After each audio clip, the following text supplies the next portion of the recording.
ان الحمد للہ الصلاۃ والسلام علی اشرف الانبیاء والمرسلین نبینا محمد صلی اللہ علیہ وسلم وعلی آلہ واصحابہ اجمعین۔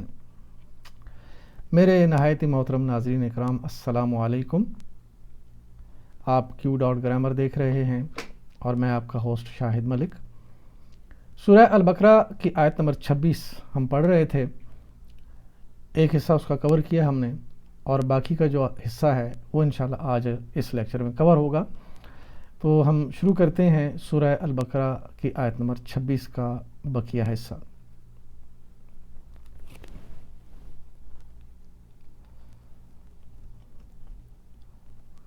اعوذ باللہ من الشیطان الرجیم،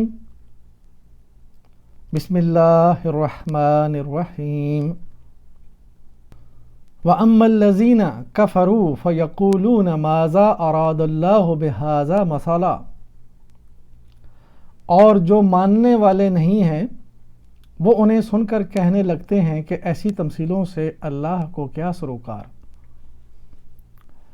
وَأَمَّا الَّذِينَ كَفَرُوا فَيَقُولُونَ مَاذَا أَرَادَ اللَّهُ بِهَذَا مَثَلًا، اور وہ لوگ وَأَمَّا الَّذِينَ اسم موصولہ ہے، وَأَمَّا الَّذِينَ واو اسم عاطفہ ہے، اور اما حرف تفصیل، یعنی اس کے بعد جو آگے بات آ رہی ہے اس کی وضاحت ہونے والی ہے، تو یہ اما حرف تفصیل کے طور پہ آیا ہے۔ اور الذین یعنی وہ لوگ ہیں جن کا ذکر آگے آنے والا ہے، اور یہ ہیں الذین جمع مذکر۔ یہ الذین اسم موصولہ اور اسماء موصولہ کی لسٹ آپ کے سامنے۔ کفرو یہ فعل ہے، وہ جو کافر ہیں، یہ کافر ہوئے ہیں۔ کفرو مادہ اس کا کاف فا اور را۔ باب نصرہ ماضی کا پہلا صیغہ کفرا، مضارع کا پہلا صیغہ یغفرو، کفرا یغفرو۔ یہ دیکھیں باب نصرہ ماضی اور مضارع کی گردان۔ کفرا دیکھیں کس جگہ پہ فٹ ہوگا، نصرہ نصرو، کفرا کفرو۔ یہ نصرو اور کفرو دیکھیں ہر لحاظ سے میچ کر رہے ہیں، اور یہ ماضی جمع غائب ہے۔ انہوں نے کفر کیا،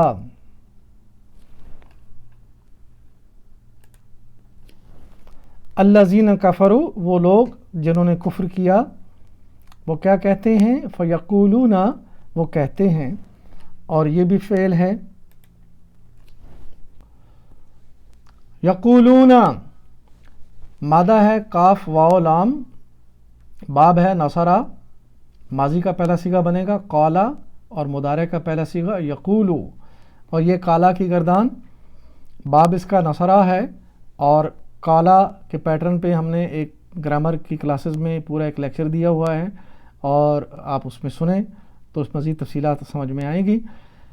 تو یہ قالا باب نصرہ ہے، اور اس میں یقولون آیا مبارکہ میں آیا ہے، اور یہ دیکھیں یقولون کہاں فٹ ہوتا ہے، قال یقولو یقولون، یہ مضارع جمع غائب کا صیغہ ہے۔ قالا یقولو اور یقولون، یقولو سے جمع یقولون، وہ سب کہتے ہیں۔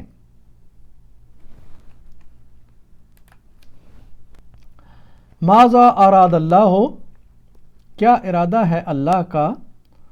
اس میں ماذا اراد اللہ کی تفصیل میں اس میں ایک مفعول ہے اور پھر فعل ہے اور اس کے بعد فاعل آ رہا ہے، تو مزید تفصیل میں جائیں گے۔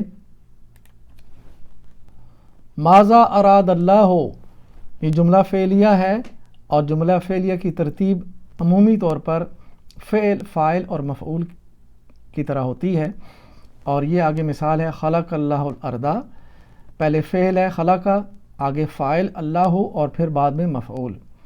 یہ اس کی عمومی حالت میں اس کی ترتیب ہے، لیکن یہ بدل بھی سکتی ہے۔ کبھی فاعل پہلے آ جاتا ہے، کبھی مفعول پہلے آ جاتا ہے۔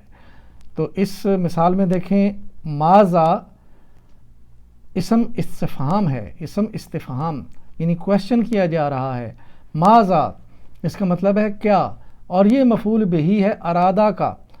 ارادہ فعل ہے اور اس کا مفعول کیا ہے، یعنی ارادہ کیا جا رہا ہے، پوچھا جا رہا ہے کیا ارادہ، تو یہاں پہ ماذا کے طور پہ مفعول آیا ہے اور ارادہ فعل ہوا، اللہ فاعل ہے۔ اور عربی حالتیں دیکھیں، خلق اللہ الارض جملہ فعلیہ کی، خلق کا فعل ہے، یہ خلق کا چونکہ فعل تو جیسے ہوتا ہے ویسے ہی رہتا ہے، اس کی عربی حالتیں نہیں بدلتی۔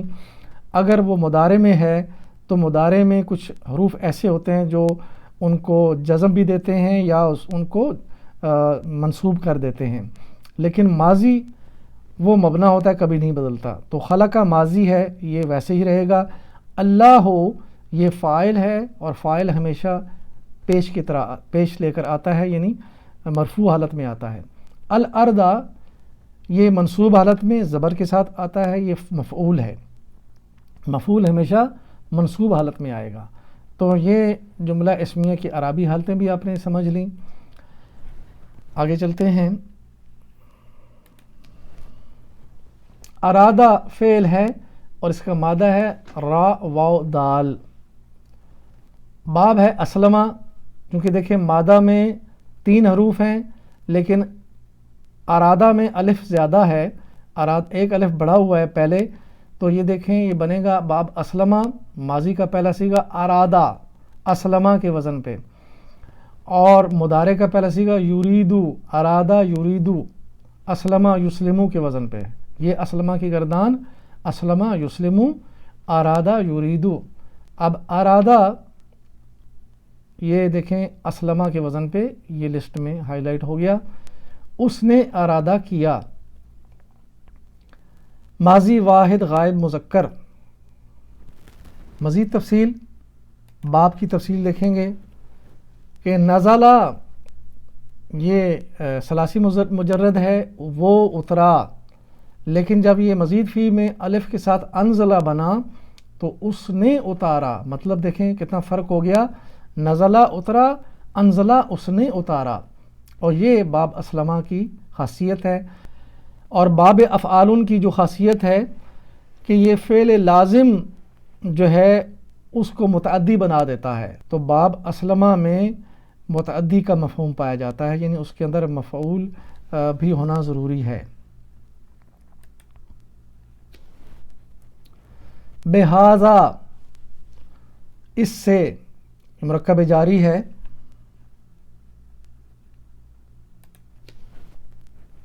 بی ہاذا، بی پلس ہاذا مرکب جاری، اور مرکب جاری کی تفصیل آپ نے کئی بار پڑھی سنی کہ کچھ حروف ہوتے ہیں جو حروف جارہ کہلاتے ہیں، وہ اسماء سے پہلے آ جائیں تو ان اسماء کی اعرابی حالتیں بدل دیتے ہیں، اگر وہ پیش کی حالت میں ہے تو اس کو زیر دے دیتے ہیں، اور اگر زبر کی حالت ہو تو بھی اس کو حالت جر یعنی زیر میں لے جاتے ہیں۔ مرکب جاری، ہاذا یہ اسم اشارہ ہے۔ اسم اشارہ 2 قسم کے ہوتے ہیں، ایک اشارہ قریب کے لیے اور ایک اشارہ بعید کے لیے۔ تو یہ لسٹ دیکھ لیجئے یہاں پہ رائٹ سائڈ میں اسم اشارہ قریب ہے، واحد کے لیے ہاذا، تثنیہ کے لیے ہاذانے، اور جمع کے لیے ہاؤلائی، یہ مذکر کے لیے ہیں۔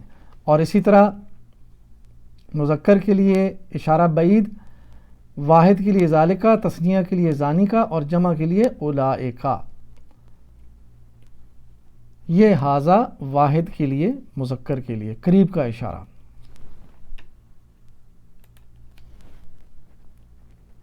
مسئلہ مفعول بہی ہے، تفصیل دیکھتے ہیں۔ مسئلہ تمیز ہے، اصل میں اسم منصوبات میں سے ہے، اور یہ اسم منصوبات ہم نے کئی بار پڑھے ہیں، یہ 10 ہیں ٹوٹل۔ ان میں دیکھیں حال، تمیز، مفعول مطلق یا تاکیدی مصدر، مفعول لہو، مفعول فی، مستثنیٰ، مرادہ مضاف، لائے نفی جنس کے بعد کے اسماء، افعال ناقصہ کی خبر، اور ما نافیہ یا لیسا کی خبر۔ یہ ہمارے منصوبات ہیں، اور یہ تمیز دیکھیں یہ دوسرے نمبر پہ ہے۔ تمیز کیا ہے اس کی تفصیل دیکھیں۔ ایسا اسم جو مختلف پہلوؤں میں تمیز یعنی فرق کرے، اسم تمیز کہلاتا ہے۔ آگے مثال دی گئی ہے کہ حاذہ المدرسۃ جیدۃ، یہ مدرسہ جو ہے یہ ممتاز ہے اور بہت زیادہ ڈفرنٹ ہے۔ کس وجہ سے؟ دراستاً، نظاماً اور نظافتاً، یہ تین مثالیں دی گئی ہیں۔ یہ مدرسہ ممتاز ہے کن صورتوں میں؟ نمبر 1 دراستاً، اپنی تعلیم کی وجہ سے یہ ممتاز ہے باقی دوسرے مدرسوں سے، یا پھر نظاماً، اس کا نظام بڑا اچھا ہے، یا پھر نظافتاً، اس میں صفائی ستھرائی بہت اچھی ہے، نیٹ اینڈ کلین رہتا ہے یہ مدرسہ۔ تو یہ تمیز ہوا دراستاً یا نظاماً یا نظافتاً، یعنی فرق کر رہا ہے، فرق دینے والی چیز۔ اور تمیز کا ترجمہ عموماً اعتبار سے یا لحاظ سے بھی کیا جاتا ہے۔ حاذہ المدرسۃ جیدۃ دراستاً، یہ کہیں گے ہم کہ یہ مدرسہ ممتاز ہے اپنی تعلیم کی لحاظ سے۔ تو یہ ہوا تمیز، اور مسئلہ یہاں پہ آیا ہے تمیز کے طور پر۔ اللہ نے کیا ارادہ کیا اس مثال سے؟ واپس جائیں گے۔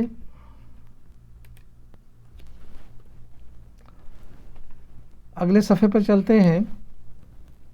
یضل بہ کثیرا ویہدی بہ کثیرا وما یضل بہ الا الفاسقین۔ اس طرح اللہ ایک ہی بات سے بہتوں کو گمراہی میں مبتلا کر دیتا ہے اور بہتوں کو راہ راست دکھاتا ہے، اور گمراہی میں وہ انہی کو مبتلا کرتا ہے جو فاسق ہیں۔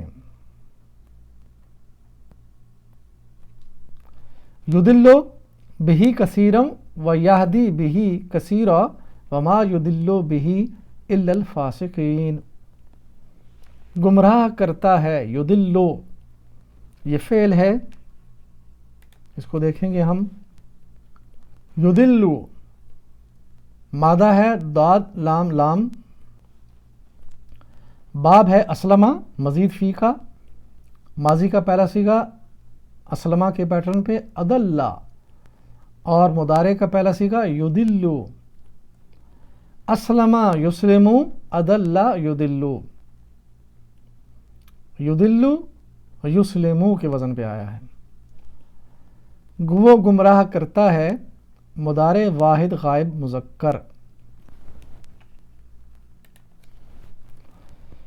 بہ کثیرن، اس سے بہتوں کو، یہ ہے مرکب جاری۔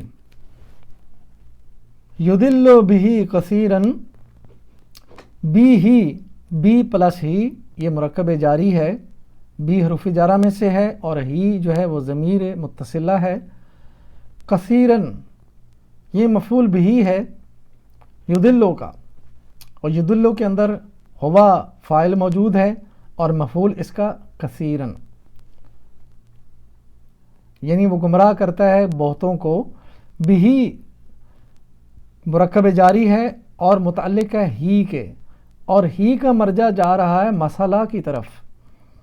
محترم ناظرین، یہ بات ذرا سمجھنے کی ہے کہ ہم عام طور پر یہ سنتے ہیں اس آیت کے بارے میں کہ اللہ نے فرمایا یضل بہ کثیرا ویہدی بہ کثیرا، کہ اللہ اس قرآن سے بہتوں کو گمراہ کرتا ہے اور بہتوں کو ہدایت دیتا ہے۔ حالانکہ یہ بالکل غلط مفہوم ہے۔ قرآن کسی کو گمراہ نہیں کرتا۔ قرآن تو شروع میں کہتا ہے کہ یہ کتاب ہے ہدایت کے لیے، لیکن یہاں پہ عمومی طور پر لوگ یہی کہتے ہیں کہ اس آیت میں اللہ کہہ رہا ہے کہ اللہ قرآن سے بہتوں کو گمراہ کرتا ہے، حالانکہ یہ بات قرآن کے لیے نہیں ہو رہی۔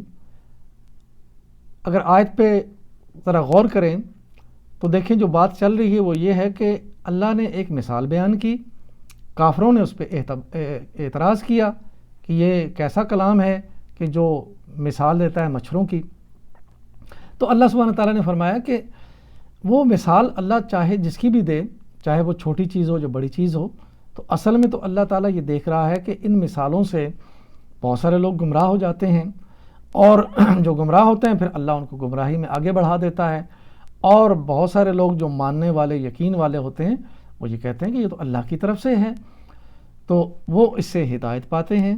تو یہاں پہ ہی کا مرجع مسئلہ کی طرف جا رہا ہے، اور عمومی طور پر جو ہے مرجع کا مفہوم یہ ہوتا ہے کہ مرجع سے پہلے جو فعل ہوتا ہے اس سے پہلے جو بھی اسم ہوگا اس کی طرف جائے گا۔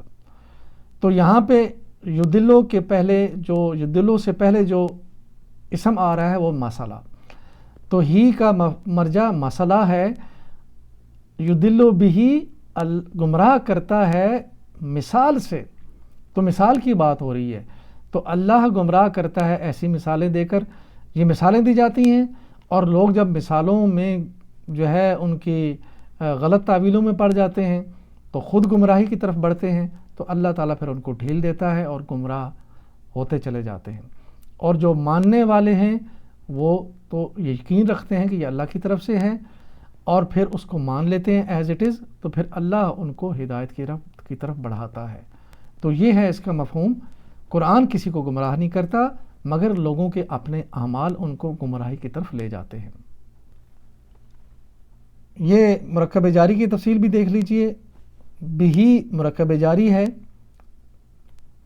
واپس چلیں گے۔ وَيَهْدِي بِهِ كَثِيرًا، ہدایت دیتا ہے، یہ فعل دیکھیں، فعل کی تفصیل، یہدی مادہ ہے ہا دال یا، باب ضربہ ماضی کا پہلا صیغہ، ہادا مضارع کا پہلا صیغہ، یہدی، یہ باب ضربہ ماضی اور مضارع کی تفصیلات ہیں۔ وَيَهْدِي بِهِ کثیرہ میں یہدی دیکھیں یضربو کے وزن پہ ہے، چونکہ ہادا یا اس میں حروف علت ہے، اور حروف علت جب جاتا ہے فعل میں تو اس کی تعلیل ہوتی ہے، اور تعلیل میں اس کی زیر زبریں بدل جاتی ہیں، تو اس کے لیے آپ گرامر کی کلاسز میں تعلیلات کا ایک سبق ہے، وہ پڑھیں سنیں، اور اس میں آپ کو تفصیلات ملیں گی۔ تو یہاں پہ دیکھیں وَيَهْدِي بِهِ کثیرہ میں یادی جو ہے یہ یضربو کے وزن پہ ہے، بھی مرکب جاری ہے، بی پلس ہی، اور کثیرہ مفعول بھی ہے، ہوا یادی یعنی یہدی کے اندر ہوا فاعل موجود ہے اور مفعول اس کا کثیرہ، یعنی ہدایت دیتا ہے وہ کن لوگوں کو؟ کثیرہ، بہت سارے لوگوں کو ہدایت دیتا ہے۔ وما یضل بہ، اور نہیں گمراہ کرتا، اس کی تفصیل دیکھیں گے۔ وما یضل بہ، اس میں واو عاطفہ ہے اور ما حرف نفی ہے، اور ما آیت کی شروع میں آئے تو حرف نفی ہوتا ہے، وما، لیکن ما اور حل کے بعد آیت میں اگر الا آ جائے تو پھر ما ہمیشہ حرف نفی ہی ہوتا ہے۔ تو دونوں صورتوں میں یہاں پہ ما جو ہے وہ فعل سے بھی پہلے آ رہا ہے اور آیت کے شروع میں بھی آ رہا ہے، وما یضل، اور پھر آگے الا بھی آ رہا ہے، تو یہ دونوں لحاظ سے حرف نفی ہے۔ بھی مرکب جاری،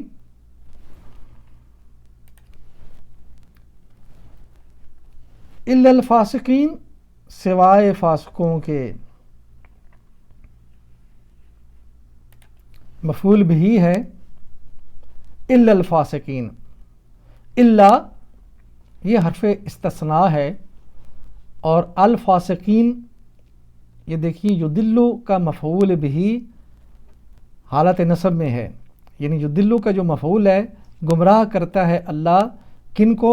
فاسقین کو، تو فاسقین جو ہے حالت نصب میں، یعنی یہ فاسقون تھا اصل میں، تو فاسقین میں بدلا کیونکہ یہ حالت نصب میں ہے، اور یہ حالت نصب میں کیوں ہے؟ اللہ کا مستثنیٰ حالت نصب میں ہی ہوتا ہے۔ اللہ یہ منصوبات میں سے ہے، اور یہ اللہ کا جو مستثنیٰ ہے، اللہ آ جائے یہ حرف استثناء ہے، تو آگے اس کا ایک مستثنیٰ بھی آتا ہے، وہ جو اس کا اسم ہوتا ہے۔ تو مثال دیکھ لیں، فسجدوا الا سب نے سجدہ کیا الا ابلیسا. تو اللہ کے بعد یعنی جس کو مستثنا کیا گیا، یعنی سب کے سے ہٹ کے جو چیز ہوئی، یعنی سجدہ سب نے کیا، تو ایک چیز ایک ہستی جو تھی وہ اس نے سجدہ نہیں کیا، وہ ان سب میں سے ہٹا ہوا ہے، مستثنا ہے، وہ ہوا ابلیسا یعنی شیطان. تو اسی طرح یہاں پہ اللہ گمراہ نہیں کرتا الا الفاسقین. تو فاسقین یہاں پہ حالت نصب میں آئیں گے، یہ فاسقون سے بدل کے حالت جر میں فاسقین ہوئے. تو یہ ہے اللہ کا مستثنا.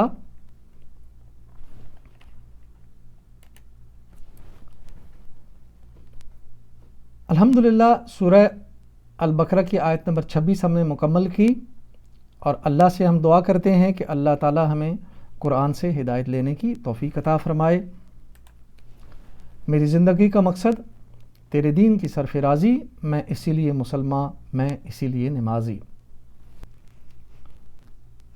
میرے محترم ناظرین، ہم نے پڑھا کہ اللہ سبحانہ تعالیٰ اس کلام میں بے شمار مثالیں بھی دیتا ہے تاکہ لوگ ہدایت پہ آئیں، اور ان مثالوں سے بعض لوگ گمراہی اختیار کر لیتے ہیں، یعنی ان کا غلط مفہوم لیتے ہیں، غلط مطلب لیتے ہیں اور اعتراض کرتے ہیں، لہٰذا وہ گمراہ ہو جاتے ہیں. اور جو مومن ہے اور جو ایمان والا ہے وہ تو اس پہ یقین رکھتا ہے کہ جو بھی اس کلام میں نازل ہوا وہ حق ہے، برحق ہے، تو اس پہ یقین رکھتا ہے اور اس سے ہدایت لینے کی کوشش کرتا ہے، اور پھر اللہ اس کو راہ ہدایت دیتا ہے. تو اس قرآن کو پڑھتے ہوئے، ان مثالوں کو پڑھ کر، اور بہت سارے ایسے واقعات اس کے اندر موجود ہیں جن کو پڑھ کر لوگ گمراہی اختیار کرتے ہیں. قرآن کسی کو گمراہ نہیں کرتا، مگر یہ لوگ خود ہی جب غلط تعویلیں لیتے ہیں، غلط مطلب نکالتے ہیں، تو پھر گمراہی میں چلے جاتے ہیں. کچھ ہی عرصہ پہلے میں نے ایک سیریز کی تھی منکرین حدیث کے اوپر. 7 لیکچر ہیں، اور ان 7 لیکچروں میں ایک صاحب ہیں جن کی ویڈیوز کے اوپر میں نے ان کے جوابات دیے. تو آپ ان کو دیکھ کر سمجھ سکتے ہیں کہ کیسے لوگ ہیں کہ جو قرآن کو پڑھ کر ان کے غلط تعویلیں کر کر وہ گمراہ ہوتے ہیں. بالکل مثال آپ کے سامنے ہے کہ اس شخص نے قرآن کی آیتوں کو پڑھا اور ان کے غلط مطلب لیے اور غلط تعویلیں لیں تو گمراہی میں پڑ گیا اور احادیثوں کا منکر ہوا، حتیٰ کہ قرآن کا بھی منکر ہے. تو یوں گمراہ ہوتے ہیں لوگ. اللہ کسی کو گمراہ نہیں کرتا، مگر لوگ گمراہی پہ چل پڑتے ہیں تو پھر اللہ ان کو ڈھیل دیتا ہے اسی راستے پہ. اور یوں اللہ فرما رہا ہے کہ اللہ کسی کو گمراہ نہیں کرتا مگر فاسقوں کو. تو فاسق کون ہے؟ فاسق وہی ہے کہ جو کھلم کھلا اللہ تعالیٰ کے دین کا انکار کرتا ہے، اللہ کے کلام کا انکار کرتا ہے، اللہ کے احکامات کی نافرمانی دھڑلے کے ساتھ کھلے عام کرتا ہے، تو وہ فاسق بن جاتا ہے. اور جو فاسق ہوتا ہے تو پھر اللہ تعالیٰ اس کی سرپرستی نہیں کرتا، اللہ اس کو راہ ہدایت نہیں دیتا. اللہ راہ ہدایت دیتا ہے مومنین کو. تو یہ ساری باتیں جب ہم کلام کو سمجھیں گے، قرآن کو پڑھیں گے، اور خاص طور پر قرآن کی زبان میں عربی گرامر کے ساتھ جب اس کو پڑھیں گے تو ہی ہمیں سمجھ میں آئیں گی. تو پھر انشاءاللہ ہم اچھے طریقے سے ہدایت لیں گے. اور یہی اس قرآن کا جو ہے مقصد ہے، اور اس لیے یہ نازل ہوا کہ صرف پڑھنے کے لیے نازل نہیں ہوا، یہ صرف جو ہے برکت حاصل کرنے کے لیے نازل نہیں ہوا، یا صرف یہ بیماریوں سے شفا لینے کے لیے نازل نہیں ہوا. ہم نے عجیب جو ہے طرز عمل اختیار کیا ہوا ہے کہ بچی کی شادی ہو، ساری زندگی بچی کو نہ قرآن پڑھایا، اور اگر اس نے پڑھ لیا تو نہ اس کو اس کی تعلیم دی، نہ اس کے اوپر عمل کرنے کی اس کو ترغیب دلائی، اور جب شادی ہوئی تو اس کے سائے سے اس کو جو ہے اس کے نیچے سے گزارا جاتا ہے، اس کی زندگی میں برکت آ جائے گی. اور جب خدا نہ خواستہ کوئی مر جاتا ہے، ساری زندگی اس نے قرآن کو نہ پڑھا نہ سمجھا، اور پھر دھڑا دھڑ جو ہے اس کے اوپر قرآن خوانیاں ہو رہی ہوتی ہیں. تو یہ طرز عمل قرآن کا نہ تو اللہ کے نبی نے سکھایا، نہ ہی صحابہ کرام نے سیکھا تھا، نہ ہی ان کا یہ طرز عمل تھا. کہ بعد کے لوگوں نے اس کو بنایا نہ سمجھی کی وجہ سے، قرآن کی تعلیم کی سے دوری کی وجہ سے۔ تو اللہ تعالیٰ سے ہم دعا کرتے ہیں کہ اللہ تعالیٰ ہمیں اس قرآن کو صحیح طریقے سے سمجھنے کی توفیق عطا فرمائے اور اس کو لوگوں تک اسی انداز میں پہنچانے کی توفیق عطا فرمائے، تاکہ یہ ہمارے لیے صدقہ جاریہ بھی بنے اور ہمارے لیے باعث ہدایت اور باعث رحمت بن جائے۔ وآخر دعوانا ان الحمدللہ رب العالمین، الصلاۃ والسلام علی رسول الکریم، جزاکم اللہ خیراً۔